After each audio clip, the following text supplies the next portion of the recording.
Baik, selanjutnya kita bahas ya modul manajemen accounting atau controlling-nya. Ini bagian dari modul finansial ya. Tadi sebelumnya sudah saya jelaskan bahwa modul finansial itu secara umum ya terbagi kepada financial accounting dan manajemen accounting ya, atau disebut dengan controlling. Kalau di SAP suka disingkat ya, namanya FICO ya, Financial and Controlling. Nah, ini adalah bagian controlling.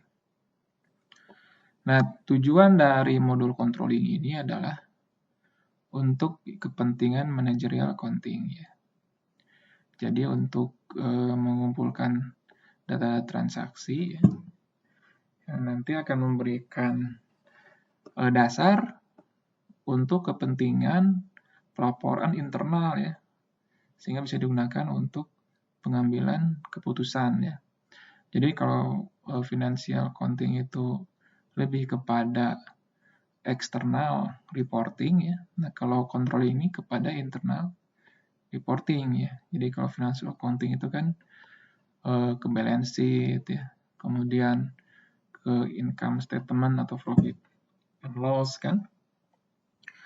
Kalau controlling ke internal report ya. Contohnya apa ya? Nah, contoh-contoh reporting ya yang digunakan misalnya dalam controlling itu terkait misalnya cost center performance ya. Untuk melihat kinerja cost center ya. Ya cost center itu bisa bagian ya, unit organisasi misalnya atau bagian dari perusahaan, kita ingin melihat nih kinerjanya seperti apa ya. Misalnya cost center produksi. Ya, ada efisiensi nggak di sana gitu kan.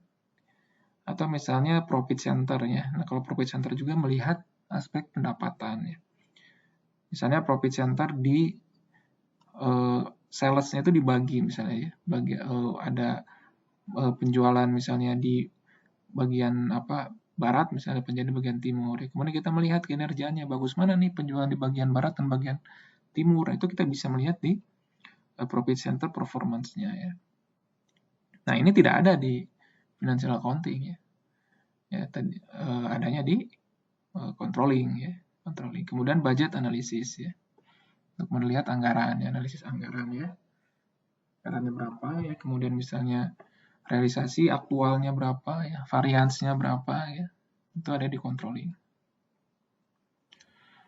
Nah, modul controlling ini nanti bisa digunakan ya untuk pimpinan ya, eksekutif ya, misalnya direktur di sini, senior manajemen ya, manajer ya, controller ya, cost accountants ya.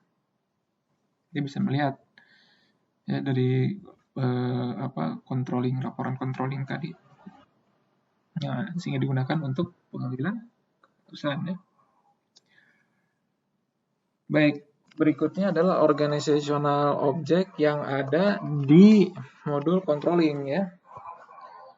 Nah, ini menampilkan ya legal ya atau sudut pandang organisasi ya terhadap internal perusahaan ya. Organizational object ini menjadikan kerangka kerja untuk mendukung aktivitas bisnis ya sesuai dengan kebutuhan dari manajemen. Jadi pengaturannya itu bisa ditentukan sesuai dengan kebutuhan, mana pembagian cost centernya, mana pembagian profit centernya gitu ya. Kemudian mana yang bagian dibagi, misalnya purchasing organization kemana, sales organization di mana gitu kan ya, sesuai dengan kepentingan manajemen ya. Nah, kemudian sehingga bisa memberikan informasi yang akurat ya, yang itu akan digunakan untuk mendukung keputusan bisnis ya, seperti itu. Nah, organization object yang ada di modul controlling itu ya, yang digunakan dalam modul controlling itu ada company code, ya, chart of account, controlling area, cost center, internal order, profit center. Ini contoh ya, di antara organization object yang ada di modul controlling ya. Company code dan chart of account ini adalah organization object yang juga di modul financial accounting. Nah, ini company code ya, ini sudah dibahas di modul financial accounting ya. Silakan bisa dilihat kembali. Nah, begitu juga chart of account ya. Nah, saya di sini akan membahas bahas ya tentang controlling area ya. Nah, controlling area ini ya dalam bentuk organizational element ya, di mana manajemen untuk mengelola pendapatan dan pengeluaran ya. Nah, jadi untuk ngatur pendapatan dan pengeluaran, karena ini adalah fungsi utama dari controlling ya. Nah, controlling area ini bisa lebih dari satu company code, satu atau lebih satu company code. Jadi controlling area ini posisinya di atas company code ya, di atas company code. Nah, di bawahnya bisa satu atau lebih dari company code. Artinya gini, ada suatu holding company ya, perusahaan induk ya, dia kan ngatur tuh pendapatan ataupun pengeluaran yang ada di anak-anak perusahaannya. Nah, itu berarti dia bisa memiliki berapa company codes ya untuk melakukan controlling ya pada anak-anak perusahaannya. Tapi setiap perusahaan atau anak perusahaan itu hanya satu company code ya. Karena apa? Karena dia harus membuat laporan keuangan legal ya. Nah, setiap perusahaan itu harus bikin satu laporan keuangan ya, yang legal ya, yang tadi bentuknya apa, balance sheet ya, income statement ya, seperti itu. Nah, sehingga menjadi satu company code ya. Sementara controlling areanya di atasnya, di bawahnya bisa lebih.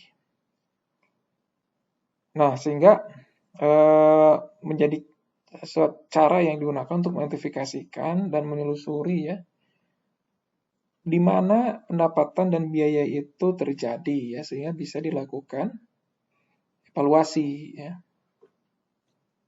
Itu controlling area. Yang berikutnya ada profit center dan cost center. Profit center ya, ini bertanggung jawab terkait dengan biaya ya. Terkait dengan biaya ya. Profit dan juga pendapatan ya.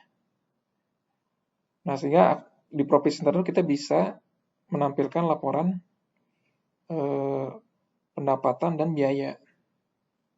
Nah, dan bisa melakukan evaluasi ya, profit ya, atau return on investment ya.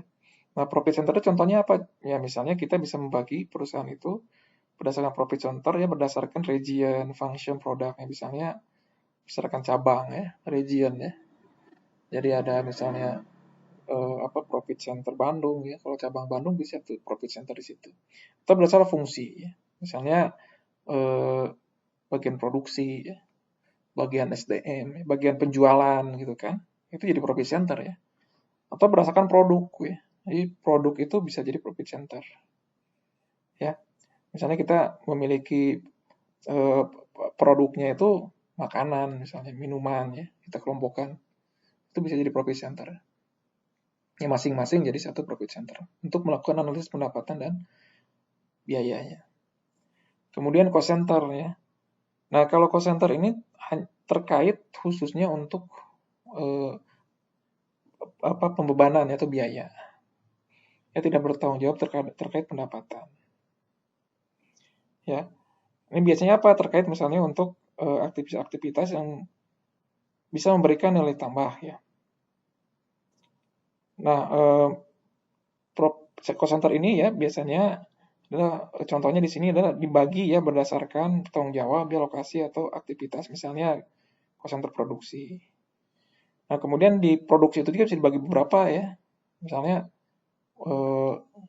cost center produksi ada bagian pengecatan misalnya, bagian assembly-nya kan, atau bagian listriknya kan. Nah, itu sesuai dengan responsibility-nya ya. Jadi nanti ketika pembiayaan ada biaya muncul itu atau nanti bisa dipertanggungkan ya ke cost center terkait ya. Kemudian ya misalnya copy center, security department, maintenance department ini contoh dari cost center ya. Seperti itu. Yang dibagi berdasarkan apa ini? Berdasarkan aktivitasnya ya. Atau fungsinya. Berikutnya adalah internal order ya. Internal order ini adalah temporary cost center ya. Yang bertanggung jawab terkait untuk pembebanan ya untuk ngumpulin beban-beban atau BB yang keluar ya. Sama, dan ini juga tidak bertanggung jawab ya, tidak terkait dengan pendapatan ya. Digunakan untuk merencanakan, mengumpulkan, monitor ya, biaya-biaya ya. Yang dalam untuk project, aktivitas atau event ya, dalam waktu tertentu yang pendek ya. Jadi kalau bedanya dengan cost center ini kan bukan event ya basisnya atau bukan project ya. Jadi ini biasanya lokasi unit ataupun aktivitas rutin yang ada di perusahaan. Tapi kalau terkait misalnya jangka waktu tertentu, ya aktivitas atau project, kita bisa menggunakan internal order ya. Ya contohnya apa? Misalnya ada agenda piknik, ada agenda trade show ya. Ada agenda misalnya terkait rekrutasi ya. Ini kan agenda tertentu waktunya ya, itu bisa digunakan internal order. Baik. Demikian ya, silakan kalau ada yang mau ditanyakan terlebih dahulu.